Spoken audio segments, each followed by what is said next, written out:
नमस्कार, मी मोहित शिंदे. जनवार्तामध्ये आपल्या सर्वांचं स्वागत. पाहूया पुण्यातील काही विशेष घडामोडी.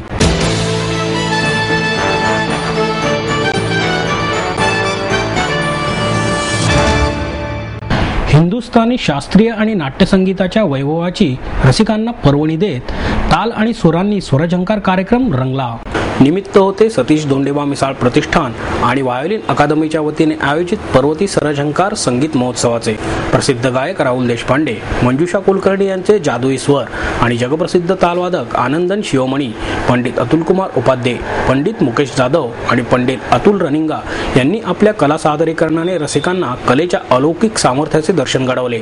आमदार गिरीश बापट, माधुरी मिसाळ, दीपक मिसाळ, पोलीस उपायुक्त मकरंद रानडे, करण मिसाळ या कार्यक्रमाला उपस्थित होते. सहज नेत्रभिडे सहज मोह पडे या नाट्यपदाने मंजुषा कुलकर्णी यांनी संगीत मैफिलीला शुभारंभ केला. जादुई स्वर आणि तितक्याच ताकदीच्या राहुल देशपांडे यांची साथ यामुळे मैफल रंगत गेली. राहुल देशपांडे यांनी संगीत मानपमान या नाटकातील रवी मी हा चंद्र असा मागे फिरत असे या नाट्यपदाने रसिकांना पंडित वसंतराव देशपांडे यांच्या अलौकिक मैफिलीचा आनंद दिला. माऊली टाकळकर, राजीव परांजपे, प्रसाद जोशी यांनी साथ संगत केली. जगप्रसिद्ध तालवादक आनंदन शिवमणी यांनी वाद्याच्या माध्यमातून पाण्याच्या थेंबाचा आवाज, सायकलची घंटी, धावणारी रेल्वे गाडी, समुद्र चौपाटीवरील वारा याचा आवाज निर्माण करून त्यांनी रसिकांना स्तिमित केले. शिवमणी यांनी सुटकेस वाजवून ताल धरला आणि रसिक अवाक झाले. माहेर सोडून सासरी आले. इथेही प्रेमाची मायेची माणसं होती, पण माझं भविष्य सुरक्षित आहे याचा आनंद आत्मविश्वास वाढवणारा होता. Samruddha Jeevan multistate multipurpose cooperative society limited. गुंतवणूक भावनांची, आनंद लक्षावधीचा. Samruddha Jeevan multistate multipurpose cooperative society limited.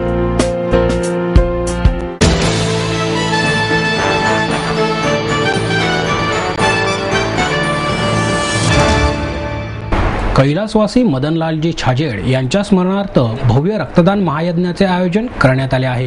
कैलासवासी मदनलालजी कचरदासजी छाजेड हे नगर जिल्ह्यात व्यवसाय करत असतानाच त्यांनी सामाजिक कार्याचा वसा हाती घेतला होता. गोरगरीब, श्रमिक, कष्टकरी अशा समाजातील विविध वर्गातील उपेक्षित लोकांना नेहमीच त्यांनी मदतीचा हात दिला. त्यांच्या या महान सामाजिक कार्याचा वारसा पुढे चालू ठेवण्यासाठी सिद्धी फाउंडेशनच्या वतीने दरवर्षी भव्य रक्तदान शिबिराचे आयोजन करण्यात येते, अशी माहिती सिद्धी फाउंडेशनचे मनोज छाजेड यांनी दिली. ते म्हणाले, पुणे शहरात सध्या रक्ताचा प्रचंड तुटवडा भासत आहे. अशा परिस्थितीत रुग्णांना आणि गरजूंना रक्ताची आवश्यकता पूर्ण करण्यासाठी या रक्तदान शिबिराचे आयोजन करण्यात आले आहे. त्याचाच भाग म्हणून संस्थेच्या वतीने रक्तदान महायज्ञाचा संकल्प हाती घेतला आहे. या संकल्पनेला दरवर्षी रक्तदात्यांचा प्रचंड प्रतिसाद मिळतो. रक्तदानाच्या माध्यमातून जमा झालेले रक्त वेगवेगळ्या रक्तपेढ्यांना दिले जाते. तसेच रक्ताची गरज असणाऱ्या गरीब आणि गरजू व्यक्तींना सिद्धी फाउंडेशनच्या वतीने विनामूल्य रक्त दिले जाते, असेही छाजेड यांनी सांगितले. हे रक्तदान शिबिर 21 मे रोजी सकाळी 8 ते सायंकाळी 6 या वेळेत आदिनाथ सोसायटी, पुणे सातारा रोड येथे आयोजित करण्यात आले आहे.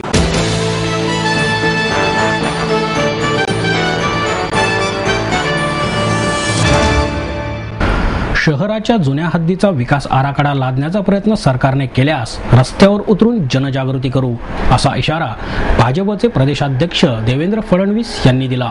पुणे शहराच्या 2002 ते 2027च्या विकास आराखड्यासंदर्भात भारतीय जनता पक्षाच्या वतीने चर्चासत्र आयोजित करण्यात आले होते. या चर्चासत्रात स्वयंसेवी संस्थांच्या प्रतिनिधींनीही भाग घेतला.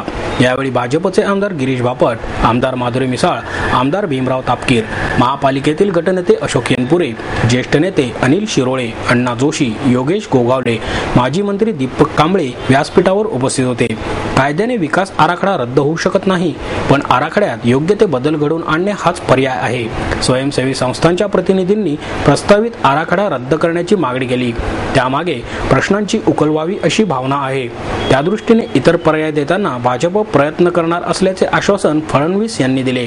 पुण्याच्या हितासाठी नगररचना क्षेत्रातील विविध तज्ञांची मते जाणून घेऊन भाजपची ठोस भूमिका ठरवली जाईल आणि पक्षाच्या वतीने दिनांक 22 जून पूर्वी विकास आराखड्याला हरकत नोंदवली नोंदवली जाईल अशीही माहिती त्यांनी दिली.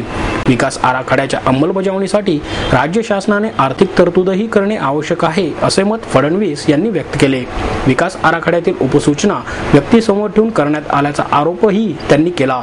मात्र भाजपच्या नगरसेवकांनी एकही उपसूचना दिली नसल्याचे फडणवीस यांनी नमूद केले. आई वडिलांनी पै जमवून मला शिकवण्याचा निर्णय घेतलेला कळत होता.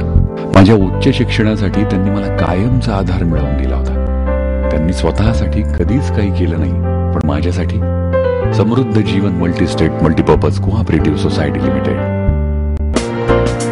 गुंतवणूक भावनांची, आनंद लक्षावधीचा. Samruddha Jeevan multistate multipurpose cooperative society limited.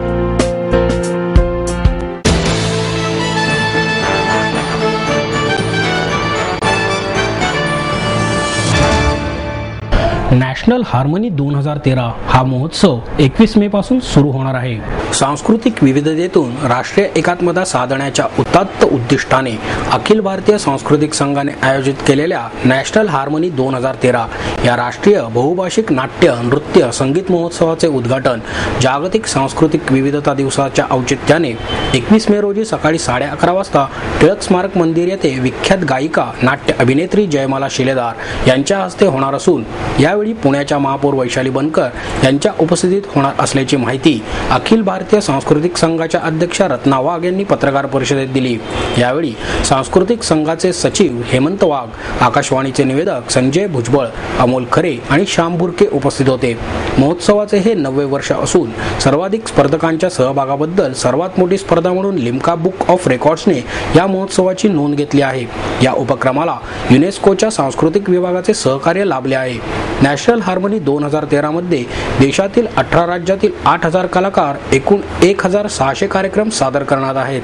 या कार्यक्रमात ओडिशा, बंगाली, आसामी, ब्रजबली, मणिपुरी, खोशली, मराठी, हिंदी, इंग्रजी, गुजराती या भाषांमधील 35 नाटके, तामिळनाडू, कर्नाटक, केरळ, महाराष्ट्र या राज्यातील कलाकारांचे भरतनाट्यम, उत्तर प्रदेश, मध्य प्रदेश, हरियाणा, दिल्ली, कलकत्ता येथील कलावंतांचे कथ्थक, कर्नाटक, आंध्र प्रदेश येथील कलावंतांचे कुचिपुडी, आंध्र आणि तामिळनाडू कलाकारांचे मोहिनी अट्टम, ओडिशा, दिल्ली आणि महाराष्ट्रातील कलाकारांचे ओडिशी, पश्चिम बंगाल आणि आसामच्या कलाकारांचे हे नृत्याविष्कार यासह गोरखालँड, पंजाब, शिलचर, राजस्थान, महाराष्ट्र, गुजरात, कर्नाटक, उत्तर प्रदेश, मध्य प्रदेश येथील कलाकारांचे लोकनृत्य, झारखंड, हरियाणा, आंध्र प्रदेश, आसाम, महाराष्ट्र आणि एकूण 18 राज्यातील कलावंतांचे शास्त्रीय, सुगम, सिनेगायन, वादन आणि नाट्यछटा सादर होणार असल्याचेही वाघ यांनी सांगितले.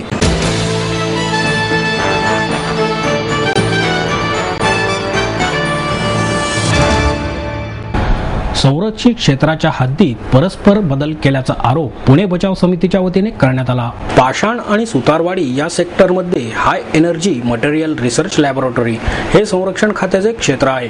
शहराच्या जुन्या हद्दीच्या विकास आराखड्यात केंद्र सरकारने राजपत्रानुसार येथे 500 मीटर हद्दीपर्यंतचे नो डेव्हलपमेंट झोनचे क्षेत्र नकाशात दर्शवलेले नाही. संरक्षित क्षेत्राच्या हद्दीत परस्पर बेकायदेशीर बदल करण्यात आल्याचा आरोप पुणे बचाव समितीने केला आहे. HEMRL येथे संरक्षण खात्याच्या संस्थेपासून 500 मीटर पर्यंत बांधकाम करण्यास बंदी घालण्यात आली आहे. पण शहराच्या जुन्या हद्दीच्या विकास आराखड्यात 500 मीटर हद्दीचे क्षेत्र नकाशात दर्शवलेले नाही. हद्दीत बदल करून संरक्षित क्षेत्रातून वगळलेल्या भागातील बंगलेधारकांना संरक्षण दिले आहे असे पुणे बचाव समितीचे उज्ज्वल केसकर, सुहास कुलकर्णी, नगरसेवक प्रशांत बदे, नगरसेवक संजय बालगुडे, सेवा मंत्री यांनी सांगितले. याबाबत नकाशे तपासून पाहावे लागतील. पण 2004 सालीच राजपत्र प्रसिद्ध झाले होते, त्यामुळे त्यांची अंमलबजावणी नक्की झाली असणार असे नगर अभियंता प्रशांत वाघमारे यांनी सांगितले. आपको देता है एडमिशन के साथ अपॉइंटमेंट लेटर भी. B civil, computers, electronics, electronic and telecommunications, IT and mechanical. MA Computers, Electronics, IT and Mechanical, Diploma Engineering, Mechanical and Computer, MBA Finance, HR and Marketing, BCA, BBA, MBA and MCA for Engineering और साथ ही D.Pharm, B.Pharm और M.Pharm भी. Siddhant International School CBSE from nursery to 5th standard, Siddhant College. Transport एवं hostel facility, 22 एकड़ का विशाल campus, AICT Delhi और Pune university द्वारा मान्यता प्राप्त. समृद्धि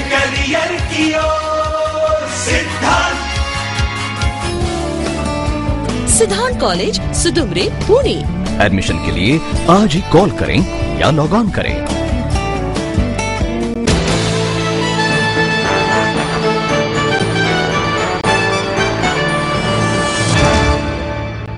मौलाना अबुल कलाम आझाद पुरस्काराने विविध मान्यवरांना गौरवण्यात आले।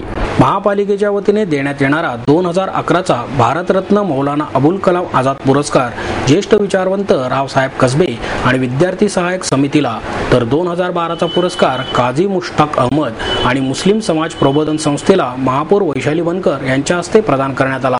उपमहापौर दीपक मानकर, विरोधी पक्षनेते अरविंद शिंदे, शहर सुधारणा समितीच्या अध्यक्ष लता राजगुरू आदी यावेळी उपस्थित होते। ज्येष्ठ विचारवंत डॉक्टर रावसाहेब कसबे म्हणाले, माझ्यासाठी अत्यंत महत्त्वाचा हा पुरस्कार आहे। कुराणावर आझाद यांनी केलेले लिखाण अप्रतिम आहे। भारतरत्न मौलाना अबुल कलाम आझाद यांनी मुस्लिम समाजातील आत्मसन्मान जागा केला असेही त्यांनी सांगितले। विद्यार्थी सहाय्यक समितीला उपमहापौर दीपक मानकर यांनी यावेळी 11,000 रुपयांची देणगी दिली। आपलं स्वप्न, आपलं मन, आपलं स्वतःचं घर हेच खरं धन समृद्ध जीवन पार्क सादर करत आहे 140 फ्लॅट्सची एक प्रशस्त गृह योजना। कात्रज कोंढवा रोडवर बिबवेवाडीपासून फक्त 2 किलोमीटर अंतरावर आपल्या आर्थिक गणितात बसणारे 1 व 2 BHK फ्लॅट्स, तब्बल 3 मजली पार्किंग सह ऐस पैस गार्डन, क्लब हाऊस आणि इतर सुविधांनी सुसज्ज। बुकिंग साठी संपर्क 9850937373 9850947373। समृद्ध जीवन, नांदी सौभाग्याची, सुरुवात प्रगतीची।